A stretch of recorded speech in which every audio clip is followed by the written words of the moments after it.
Oke teman-teman, trigger warning, saya mau ngebahas tentang suicide. So, buat kamu yang ke-trigger kalau misalnya ngebahas tentang suicide, boleh skip aja. Dan ingat, help is always available. Saya mau bahas tentang kejadian beberapa hari yang lalu ya, berita duka, Miss USA 2019, Chelsea Christ itu meninggal dunia karena suicide. Reaksi kamu saat tahu seorang Miss USA yang cantik, seksi, on her top of career, ini meninggal dunia, apa sih reaksimu? Saya membaca beberapa komen ya, orang bilang kok bisa sih, kenapa, why gitu. Gila ya, udah segitu aja bisa bunuh diri, gimana yang lain gitu ya. Oke, ini komentar-komentar yang menunjukkan bahwa sepertinya kita belum cukup teredukasi ya tentang apa sih suicide. Teman-teman, seseorang itu nggak akan ujuk-ujuk bunuh diri ya.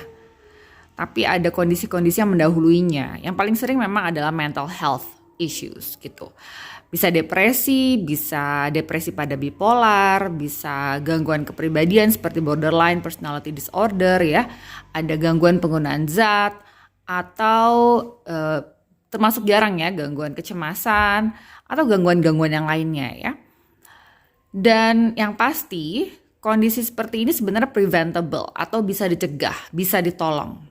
Namun seringkali orang sekitar tidak tahu atau tidak mau tahu. Karena sebenarnya tanda-tandanya sudah ada. Sudah dikasih tuh clue-nya, petunjuk-petunjuknya.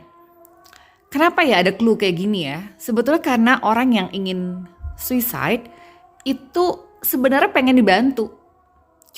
Cuma kadang mereka nggak tahu harus gimana gitu ya minta bantuannya. Nah, oleh karena itu kita harus lebih peka ya sebagai masyarakat, sebagai orang di sekitar kita. Kalau ada orang yang menunjukkan tanda-tanda pikiran untuk suicide gitu. Don't take it bercanda, harus selalu diambil serius dan diajak untuk konsultasi ke profesional kesehatan mental ya, psikiater atau psikolog klinis atau ke dokter in general.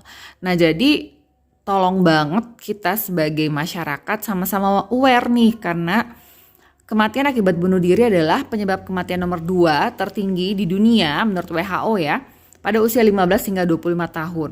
Itu tinggi loh. Dan ini adalah kematian yang dapat dicegah.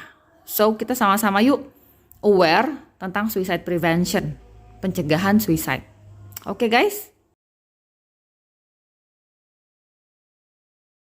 Currently, I believe that we view mental health more from the lens of a disease, and we don't talk about it until it's a problem, when people are suffering from depression, anxiety, suicidal thoughts.